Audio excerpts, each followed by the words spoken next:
नमस्कार, आप देख रहे हैं एनएमएफ न्यूज में आपके साथ शबनम। महाराष्ट्र में गणेश उत्सव शुरू हो गया है और जोरों शोरों पर लोग गणेश उत्सव मना रहे हैं, बड़े बड़े आयोजन करे जा रहे हैं। लेकिन इसी बीच मनोज जरांगे जो मराठा आरक्षण के कार्यकर्ता हैं, उनकी तरफ से एक अल्टीमेटम मुख्यमंत्री देवेंद्र फडणवीस को दे दिया जाता है, जिसमें कहा जाता है कि वो मराठा आरक्षण को लेकर एक बड़ा आंदोलन करेंगे, भूख हड़ताल करेंगे, सड़कों पर उतरेंगे। लेकिन देवेंद्र फडणवीस की तरफ से भी एक चेतावनी मनोज जरांगे को दे दी जाती है कि गणेश उत्सव के दौरान अगर कोई भी खलल डालने की कोशिश की गई, कोई भी विवाद करने की कोशिश की गई या फिर कानून व्यवस्था को चुनौती दी गई तो सख्त कार्रवाई होगी। देवेंद्र फडणवीस की तरफ से यह सख्त चेतावनी ठीक उसी तरह दी गई है जब एमएनएस के कार्यकर्ताओं ने मराठी अस्मिता की लड़ाई को लेकर काफी बवाल किया, बाहरी लोगों के साथ मारपीट की, उन्हें निशाना बनाया, कहीं दुकानदारों को पीटा गया,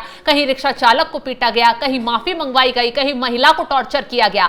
एमएनएस के कार्यकर्ताओं ने मराठा जो लैंग्वेज है उसको लेकर जमकर बवाल काटा था। लेकिन इसी बवाल के बीच अब मराठा आरक्षण को लेकर मनोज जरांगे सड़कों पर उतर आए।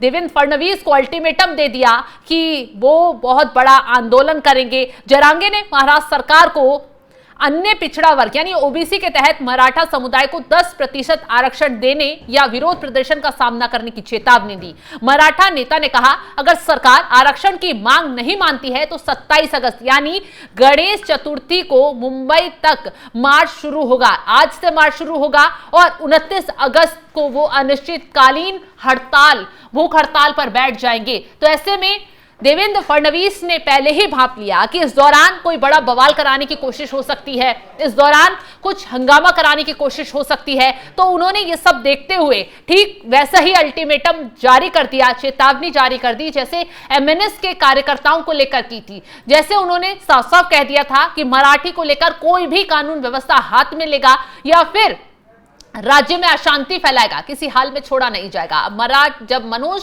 जरांगे ने अल्टीमेटम जारी किया तो फडणवीस की तरफ से साफ साफ कह दिया गया कि खलल डालने वाले को नहीं छोड़ा जाएगा। अगर गणेश उत्सव में किसी में भी बवाल करने की कोशिश की तो उसे किसी हाल में बख्शा नहीं जाएगा। अब आपको बता दें कि महाराष्ट्र में क्यों मनोज जरांगे सड़कों पर उतर रहे हैं, क्यों बवाल कर रहे हैं, आखिर क्या है इनका पूरा मराठा आरक्षण को लेकर इन्हें क्यों इतना अहम चेहरा माना जाता है। दरअसल कुछ ग्राफिक्स आपको दिखाते हैं, पूरा मामला आपको समझा देते हैं कि क्यों ये बवाल उफन रहा है। महाराष्ट्र के मुख्यमंत्री देवेंद्र फडणवीस ने गणेश उत्सव में खलल डालने वालों को चेतावनी दे दी है। साफ साफ कहा है, मुख्यमंत्री की तरफ से उम्मीद जताई है कि मराठा आरक्षण कार्यकर्ता मनोज जरांगे मुंबई में गणेश उत्सव के आयोजन में खलल डालने वाली कोई हरकत नहीं करेंगे। जरांगे ने महाराष्ट्र सरकार को ओबीसी के तहत मराठा समुदाय को 10% आरक्षण देने या विरोध प्रदर्शन का सामना करने की चेतावनी भी दी है। मराठा नेता ने कहा है कि अगर सरकार आरक्षण की मांग नहीं मानती है तो 27 अगस्त गणेश चतुर्थी को मुंबई तक मार्च शुरू होगा। जरांगे ने चेतावनी भी दी है कि वो 29 अगस्त को अनिश्चितकालीन भूख हड़ताल पर बैठेंगे।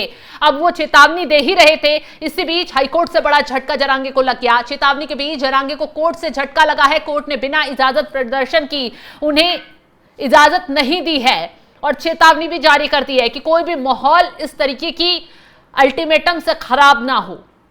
अब आपको बता दें कि बॉम्बे हाईकोर्ट ने कहा है कि वे प्रशासन से बिना इजाजत लिए किसी भी तरह का विरोध प्रदर्शन नहीं कर सकते हैं। असल में मनोज जरांगे ने मुंबई कूच का ऐलान किया मराठा आरक्षण की मांग को लेकर। वे एक बार फिर राज्य में प्रदर्शन तेज करने वाले थे, लेकिन उससे पहले बॉम्बे हाईकोर्ट ने उन्हें झटका दे दिया है। बॉम्बे हाईकोर्ट का साफ कहना है कि जरांगे को पहले प्रशासन से इजाजत लेनी होगी, अगर वो मिलती है उसी स्थिति में वो प्रदर्शन कर पाएंगे। वैसे कोर्ट की सुनवाई से पहले मुख्यमंत्री देवेंद्र फडणवीस ने भी जरांगे से मुलाकात की थी। उन्होंने अपील की थी कि अपना विरोध प्रदर्शन वो ना करें, क्योंकि गणेश चतुर्थी का जो पूरा महोत्सव है उसका आयोजन हो रहा है और अगर वो इस तरीके से जो रैलियां निकालने की बात कह रहे हैं, जो आरक्षण को लेकर बवाल करने की अल्टीमेटम दे रहे हैं, उससे महाराष्ट्र में काफी बवाल हो सकता है, लोगों को परेशानी हो सकती है और हो सकता है कि साजिशन कोई उनके इस आंदोलन के पीछे से कुछ दंगे भड़का दे, बवाल कर दे। तो इसको लेकर कुछ बवाल होता उससे पहले ही देवेंद्र फडणवीस की तरफ से एक चेतावनी जारी कर दी गई है। साफ साफ कह दिया गया है कि खलल डालने वालों को गणेश उत्सव में बिल्कुल नहीं छोड़ा जाएगा। फिलहाल जिस तरीके से देवेंद्र फडणवीस अब सख्ती से खड़े हो गए हैं, कोर्ट की तरफ से जरांगे को झटका लग गया, उसको लेकर आप क्या राय रखते हैं कमेंट बॉक्स में जरूर बताइएगा। तमाम खबरों की अपडेट के लिए आप हमारे साथ जुड़े रहें। नमस्कार।